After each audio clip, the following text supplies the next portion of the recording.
Dear students, इस video में हम बात करेंगे Hall's and Lenard's observation on photoelectric effect. Actually इन दोनों ने मिलके 1886 से 1902 तक डिटेल्ड स्टडी की ऑन फोटो इलेक्ट्रिक इफेक्ट और बहुत सारी चीज़ें ऑब्ज़र्व की। उन्हीं ऑब्जर्वेशन को हमें इसमें डिस्कस करना है। तो पहले मैं लीनार्ड्स की ऑब्जर्वेशन को डिस्कस करूंगा, then I will be discussing Hall's observation regarding photoelectric effect. So start करते हैं बेटा फ्रॉम लीनार्ड्स ऑब्जर्वेशन। क्या कहता है ये? तो बेटा जी, लीनार्ड्स की ऑब्जर्वेशन को दो पॉइंट्स में समझा जा सकता है। सो फर्स्ट पॉइंट क्या है?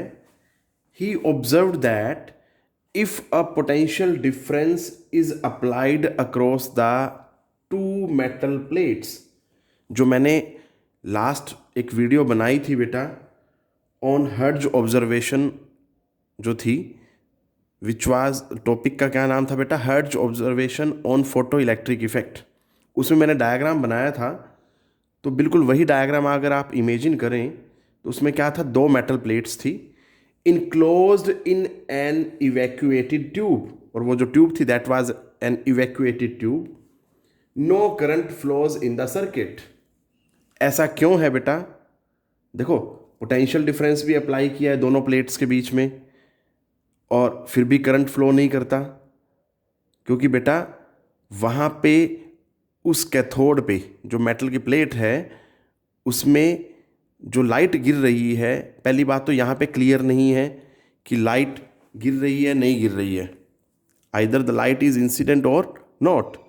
तो पहला तो यही क्वेश्चन है, ये क्लियर नहीं हो रहा है। सेकंड पॉइंट से वो बात क्लियर हो रही है। देखो, कहते हैं when one plate enclosed in an evacuated tube kept at negative potential is exposed with UV radiations, current begins to flow। It means first point में लाइट इंसिडेंट नहीं थी, और अगर इंसिडेंट हो भी रही थी तो वो थ्रेशोल्ड फ्रीक्वेंसी से इंसिडेंट नहीं हो रही थी। दूसरा पॉइंट ये कह रहा है कि भैया अगर उस कैथोड पे जो दो प्लेट्स थी उसमें एक कैथोड है और एक एनोड है, तो कैथोड पे जब यूवी रेडिएशंस गिराई जाती हैं तो क्या होता है? Current begins to flow. तो इस चीज़ को समझने के लिए मैं यहाँ पे दोबारा डायग्राम बना सकता हूँ ताकि आपको क्लैरिटी हो जाए कॉन्सेप्ट की। तो बेटा आप देख सकते हैं, ये एक रफ डायग्राम बनाया मैंने। अब इसमें यहाँ से लाइट नहीं गिर रही है, no light no current. First point ये क्लियर होता है, ठीक है बेटा। बाकी सारी चीज़ें देखो, इन दोनों पॉइंट्स के बीच में पोटेंशियल डिफरेंस के लिए मैंने यहाँ बैटरी लगाई है, सब चीज़ें हैं। बट अगर इंसिडेंट लाइट नहीं है so there is no electric current बेटा। बट जैसे ही यहाँ पे मैं यूवी रेडिएशंस का सोर्स रखता हूँ एस, तो लाइट जो है बेटा यहाँ से एमिट होते हुए इस पे आगे इंसिडेंट होती है।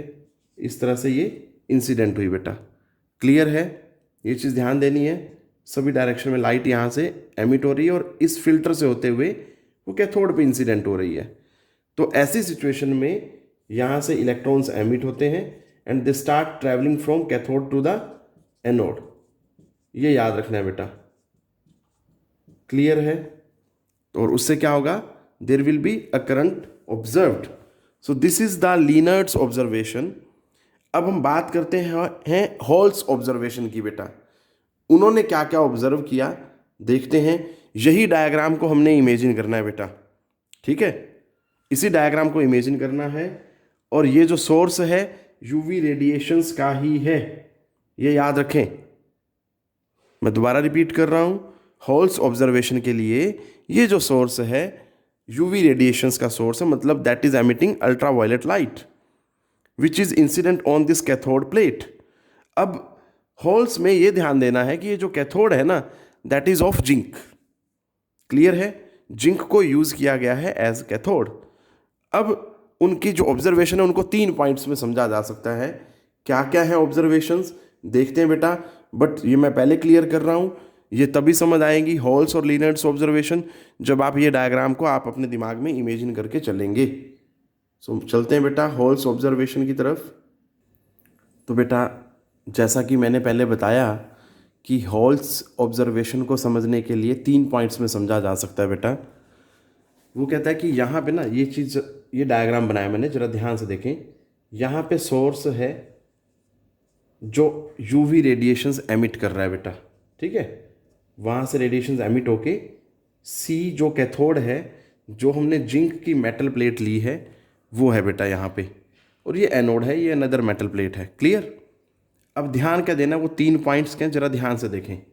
सबसे पहले उन्होंने क्या किया, ये जो कैथोड है ना, ये क्या लिया, नेगेटिवली चार्ज जिंक की प्लेट ली। क्या लिया, नेगेटिव चार्ज जिंक की प्लेट। अब उसके ऊपर यूवी रेडिएशंस गिराई। हुआ क्या, जो ये चार्ज होगा इसके ऊपर नेगेटिव चार्ज, ये लॉस्ट कर देगा बेटा, क्योंकि बेटा ये ऑलरेडी नेगेटिवली चार्ज है, मतलब इसके पास एक्सेस ऑफ चार्ज है। तो जब यूवी रेडिएशन गिरेगी यहाँ से यहाँ पे, तो वो क्या करेगी, जो एक्सेस ऑफ चार्ज है, मतलब इलेक्ट्रॉन्स जो हैं उनको एमिट करा देगी और मूव कराएगी कैथोड से एनोड की तरफ। क्लियर है बेटा, ये बात याद रखनी है। मैं दोबारा रिपीट कर देता हूँ।